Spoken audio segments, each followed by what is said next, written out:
అందరికీ నమస్కారం.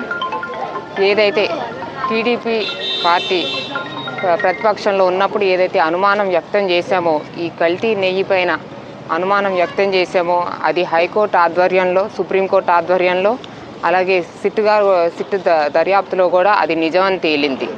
ఇవాళ వైసీపీ వాళ్ళు ప్రజల భక్తికి, ప్రజలందరికీ కూడా నిజంగా ఆన్సర్ ఇవ్వాల్సి వచ్చిన పరిస్థితి. వాళ్ళు తప్పకుండా ఆన్సర్ ఇవ్వాలి ఈ క్వశ్చన్కి. అసలు మన యాంటిసిపేటరీ బెయిల్ అనేది వాళ్ళు ఎందుకు అడిగారో, అలాగే ఈ కల్తీ నెయ్యి మీద మాట్లాడకూడదని చెప్పేసి హైకోర్టుకి ఎందుకు అప్రోచ్ అయ్యారో, దీని మీద కూడా వాళ్ళు ప్రజలకి ఆన్సర్ ఇవ్వాల్సిన అవసరం ఎంతైనా ఉంది.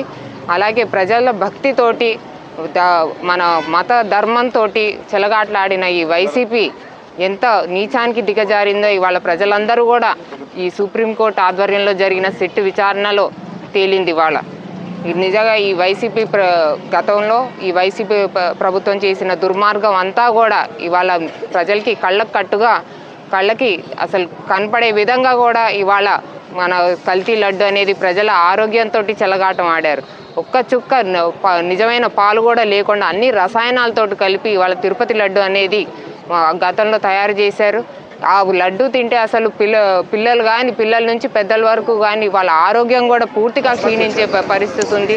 ఇవాళ ఇప్పుడు వైసీపీ పరిస్థితి చూసుకుంటే, వాళ్ళు చేసిన పాలన చూసుకుంటే, గతంలో చేసిన పాలన చూసుకుంటే, వాళ్ళు ప్రజల ఆరోగ్యం దెబ్బతీయడం కానీ, వాళ్ళ భక్తి భావనతో చెలగాటం కానీ, ఇవన్నీ కూడా దుర్మార్గ పనులు చేశారు.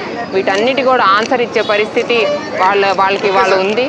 అలాగే వీళ్ళు చేసిన పాపాల వల్ల ఇవాళ సిట్టు దర్యాప్తు ద్వారా తేలింది. కాబట్టి ఇవాళ మన తుని నియోజకవర్గంలో కూడా అన్ని దేవాలయాలు కూడా శుద్ధి చేపట్టాము. ఇవాళ ఆ కార్యక్రమం అంతా కూడా చేపట్టాము. ఇవాళ ప్రజలందరి దగ్గర కూడా తెలుసుకుంటే ఇంతలా మోసం చేశారు మనల్ని వైసీపీ వాళ్ళు కూడా మాకు ఆన్సర్ ఇవ్వడం జరుగుతుంది. ఈ క్వశ్చన్ మీద తప్పకుండా వైసీపీకి ఆన్సర్ ఇచ్చే బాధ్యత వాళ్ళకి తప్పకుండా ఉంది. Thank you.